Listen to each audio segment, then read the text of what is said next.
Hi കൂട്ടുകാരെ, മിനീസ് കിച്ചണിലേക്ക് എല്ലാവർക്കും സ്വാഗതം കേട്ടോ. ഇന്ന് നല്ല വെറൈറ്റി ആയിട്ടുള്ളൊരു ഏത്തപ്പഴം കൊണ്ടുള്ളൊരു ഫ്രൈഡ് റെസിപ്പിയാണ്. അപ്പം വീഡിയോയിലേക്ക് പോകുന്നതിന് മുമ്പ് വീഡിയോ കണ്ട് ഇഷ്ടപ്പെടുവാണ് ലൈക്ക് ചെയ്ത് ഷെയർ ചെയ്ത് കമൻറ്റ് ചെയ്ത് സബ്സ്ക്രൈബ് മറക്കല്ലേ. നമുക്ക് വീഡിയോയിലേക്ക് പോകാം. നമ്മൾ ഏത്തപ്പഴം കൊണ്ടൊരു നല്ലൊരു ഫ്രൈഡ് റെസിപ്പിയാണ് കാണിക്കുന്നത്. ഏത്തപ്പഴം ഫ്രൈയുടെ റെസിപ്പിയാണ്. ഞാൻ അതിനായിട്ട് 2 ഏത്തപ്പഴം എടുത്തിട്ടുണ്ട്. അതിൻ്റെ തൊലിയൊക്കെ ഒന്ന് കളഞ്ഞിട്ട് നമുക്കൊന്ന് അരിഞ്ഞെടുക്കാം. എങ്ങനെയാണെന്ന് കാണിക്കാതെ. ഇതുപോലെ ഒത്തിരി അധികം പഴുക്കാത്ത പഴം എടുക്കണം കേട്ടോ. അധികം പഴുത്തിട്ടൊന്നുമില്ല. അപ്പം ഇതുപോലെ 2 കഷ്ണങ്ങളാക്കി അരിഞ്ഞിട്ട് നെടുകെ മുറിച്ചിട്ട് 3 കഷ്ണങ്ങളാക്കിയാലും മതി കേട്ടോ. ഇതൊക്കെ നിങ്ങളുടെ ഇതിൻ്റെ അനുസരിച്ച്. ഞാനിപ്പം 1 കഷ്ണം 3 എണ്ണം ആക്കും. ഇതുപോലെ നമുക്കെല്ലാം ഒന്ന് അരിഞ്ഞെടുക്കാം. ഇതുപോലെ ഞാൻ കട്ട് ചെയ്തെടുത്തിട്ടുണ്ട് കണ്ടോ. ഇതേ രീതിയിലാണ് ഞാൻ കട്ട് ചെയ്തേക്കുന്നത്. നമുക്കിതിലേക്ക് കുറച്ച് പൊടി ഐറ്റങ്ങളൊക്കെ ഇടാം. ഒരു 1/4 ടീസ്പൂണ് മഞ്ഞൾപ്പൊടി ഇടാവേ.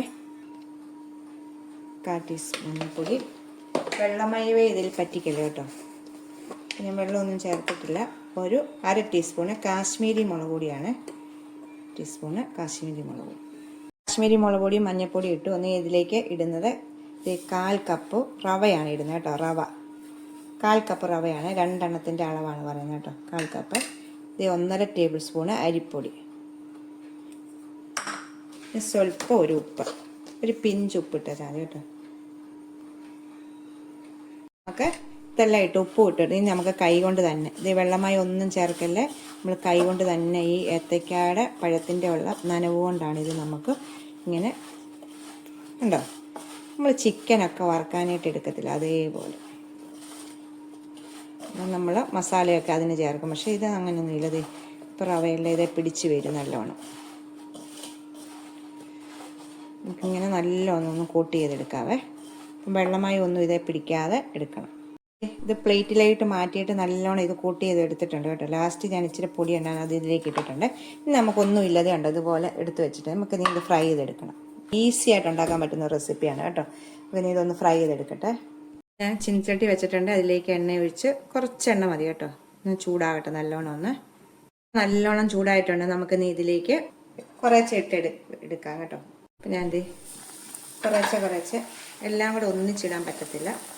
ചീനച്ചട്ടിക്ക് വലിപ്പക്കുറവായതുകൊണ്ട് കുറേശ്ശെ ഇട്ട് ഫ്രൈ ചെയ്ത് ഒത്തിരി കുറയ്ക്കല്ലേ. പെട്ടെന്ന് തന്നെ ഫ്രൈ ആയി വരും കേട്ടോ. നമുക്ക് പെട്ടെന്ന് തന്നെ തിരിച്ചു മറിച്ചൊക്കെ ഇട്ട് ഫ്രൈ ചെയ്തെടുക്കാം. നമുക്കൊന്ന് മറിച്ചിട്ടിട്ട് പെട്ടെന്ന് തന്നെ നമുക്ക് ആവും ഇത് കേട്ടോ. ആയിട്ടുണ്ട്. നമുക്കിതൊന്ന് കോരിയെടുക്കാവേ. ഇത്രയേ ഉള്ളൂ കേട്ടോ.